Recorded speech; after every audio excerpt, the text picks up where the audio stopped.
திருச்செந்தூர் சுப்பிரமணிய சுவாமி கோவிலில் வைகாசி விசாகத்தை முன்னிட்டு அங்கு நடக்கக்கூடிய பல அதிசயங்களை பற்றியும் நாளை கிணற்றின் சிறப்புகளை பற்றி தான் தெரிஞ்சுக்க போகிறோம்.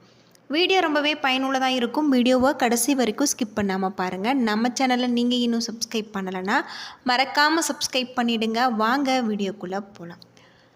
கடலோரத்தில் அமைந்திருக்கக்கூடிய முருகனுடைய அருள் நிலம், அறுபடை வீடுகளில் இரண்டாவது படை வீடு, அசுர சூர சம்ஹாரத்தின் புனித பூமி, அலைகள் முருகா என்று அழைக்கக்கூடிய ஒரு திருத்தலம் அப்படின்னு பார்த்தா திருச்செந்தூர் சுப்பிரமணிய சுவாமி கோவில்.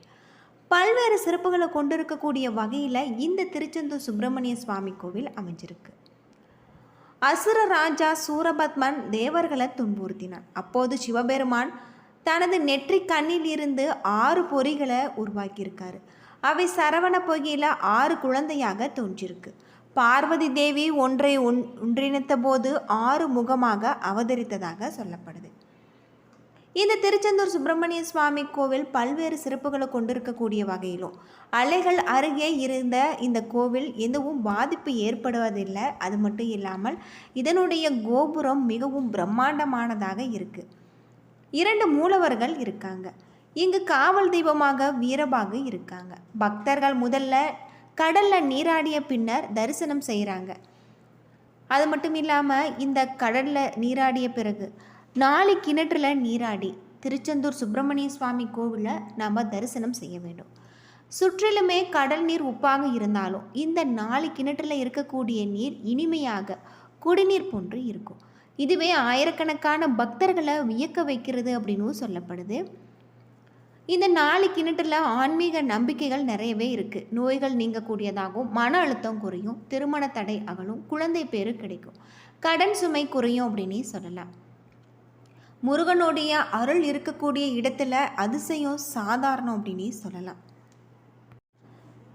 தமிழ் கடவுளான முருகப்பெருமானுக்கு சிறப்புக்குரிய இடமாக தமிழகத்தில் 6 இடங்கள் இருக்குது. அறுபடை வீடுகளான திருப்பரங்குன்றம், திருச்செந்தூர், பழனி, சுவாமிமலை, பழமுதிர்ச்சோலை. குன்றிருக்கும் இடமெல்லாம் குமரன் இருப்பான் என்பதற்கேற்ப அறுபடை வீடுகளில் 5 மலை பகுதியும் திருச்செந்தூர் மட்டுமே கடற்கரையில் அமைந்திருப்பது இன்னும் சிறப்புக்குரிய ஒன்று அப்படின்னே சொல்லலாம். இங்கு தரக்கூடிய இலை விபூதி தீராத நோய்களை தீர்க்கக்கூடிய வகையில் அமைஞ்சிருக்கு.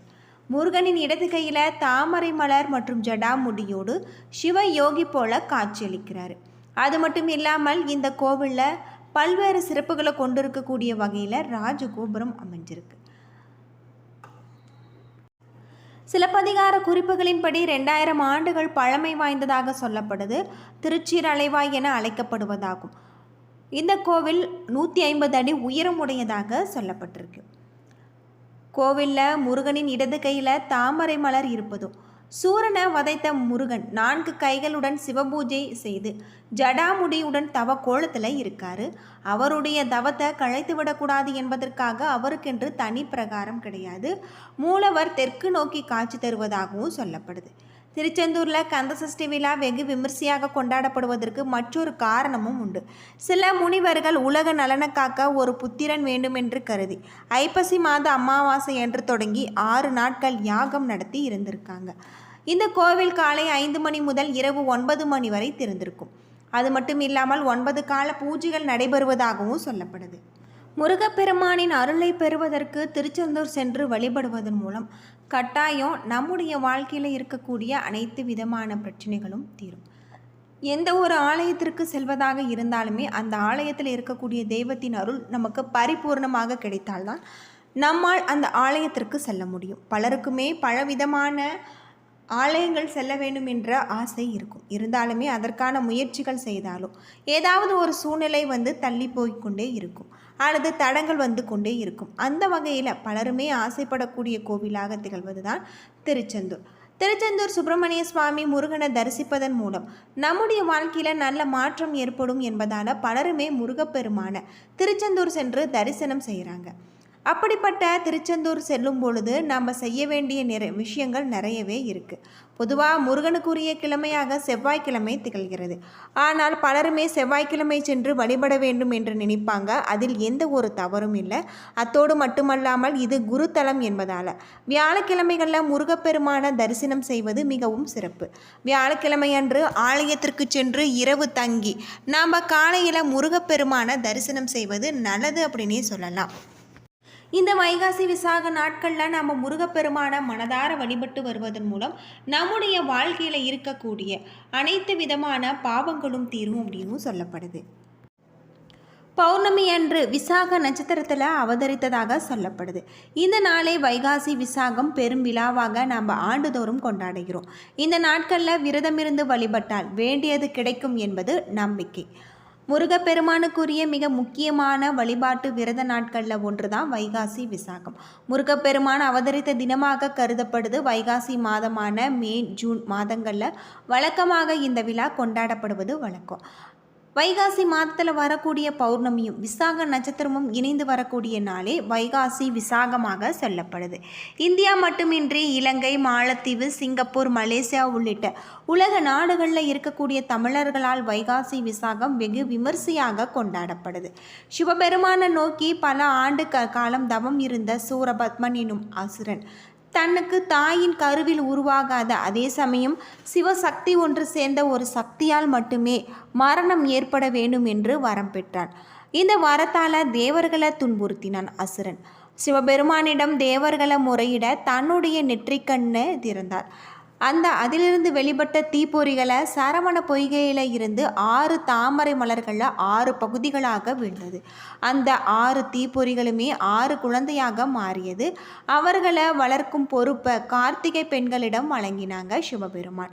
கார்த்திகை பெண்களால் வளர்க்கப்பட்ட 6 குழந்தைகளும் ஒன்றிணைந்து தன்னுடைய சக்தியால் 6 முகம் 12 கரங்களுடன் கொண்ட உருவமாக மாறியது. அன்னை பார்வதி அத்தோடு தனது சக்தியில் உருவான வேலை முருகப்பெருமானுக்கு ஆயுதமாக வழங்கினார். அதை கொண்டு சூரபத்மனையும் அவனது சகோதரர்களையும் போரில் வெற்றி கொண்டு வதம் செய்து தேவர்களை காத்தார் முருகப்பெருமான். தீமைகளை அழித்து நன்மைகளை காப்பதற்காக முருகப்பெருமான் அவதரித்த தினமே வைகாசி விசாகமாக இருக்கு.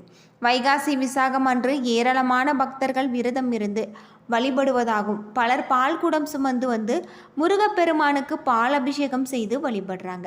இன்னும் சிலர் பாத யாத்திரையாக முருகப்பெருமான் ஆலயங்களுக்கு சென்று வழிபடுவது சிறப்புக்குரிய ஒன்றாக இருக்கு. கோவிலில் வைகாசி விசாகம் அன்று புரோகிதர்கள் பலருமே ஒன்று சேர்ந்து ஹோமம் நடத்துவாங்க. மிகவும் விசேஷமானதாகும். இந்த நாட்களில் முருகப்பெருமானுக்கு பால், பழம், இனிப்புகள் படைத்து வழங்கப்படுவது சிறப்பு. வைகாசி விசாகம் அன்று முருகப்பெருமான வேண்டி விரதம் இருந்து அவரது மந்திரங்களை சொல்லி வழிபட்டார். குடும்பத்தில் ஒற்றுமையும் மகிழ்ச்சியும் நிலைத்திருக்கும். வேண்டுதல்கள் நிறைவேறும். பிரிந்த கணவன் மனைவி ஒன்று சேர்வாங்க. குழந்தை இல்லாதவர்களுக்கு குழந்தை பாக்கியம் கிடைக்கும். முருகப்பெருமானின் அருள் புரிய ஒரு பரிபூர்ணமான ஒரு விரதமாக தான் சொல்லப்படுது. வைகாசி விசாகம் 2026 மே 30 சனிக்கிழமை வைகாசி விசாகம். பௌர்ணமி திதி துவக்கம் அப்படின்னு பார்த்தா மே 30 பகல் 12:55. நிறைவு நாள் அப்படின்னு பார்த்தா மே 31 2:45 மணிக்கு. வைகாசி விசாக நட்சத்திர துவக்கம் 29/12:31. நிறைவு அப்படின்னு பார்த்தா 30/2:18 மணிக்கு நிறைவடைவதாக சொல்லப்படுது. இப்படி வைகாசி விசாகத்தில் நம்ம விரதம் இருந்து முருகப்பெருமான மனதார வழிபட்டு வருவதன் மூலம் நம்முடைய வாழ்க்கையில் இருக்கக்கூடிய அனைத்து விதமான பிரச்சனைகளுக்குமே தீர்வு கிடைக்கும். இறைவேனிற் காலத்தின் பிற்பகுதியில் என்பதால் வைகாசி மாதம் வசந்த காலமாக இந்தியாவில் இருக்கிறதாக சொல்லப்படுது. இந்த நாட்களில் நாம் விரதம் இருந்து வழிபடுவதன் மூலம் கட்டாயம் நம்முடைய வாழ்க்கையில் இருக்கக்கூடிய அனைத்து விதமான பிரச்சனைகளுக்கும் தீர்வு கிடைக்கும். வைகாசி விசாகத்தில் வசந்த உற்சவம் விழா நடத்தப்படுவதாகும். வைகாசி நட்சத்திரம் 6 நட்சத்திரங்களின் கூட்டமாக இருக்குது. முருகப்பெருமான் இந்த விசாக நட்சத்திரத்தில் பிறந்ததால் அவருக்கு விசாகன் என்று பெயர் உண்டு. இதனால தான் இந்த தினத்தில் நாம் விரதம் இருந்து வழிபடுவதன் மூலம் முருகப்பெருமானின் அருள் நீண்ட ஆயுள் நமக்கு கிடைக்கும்.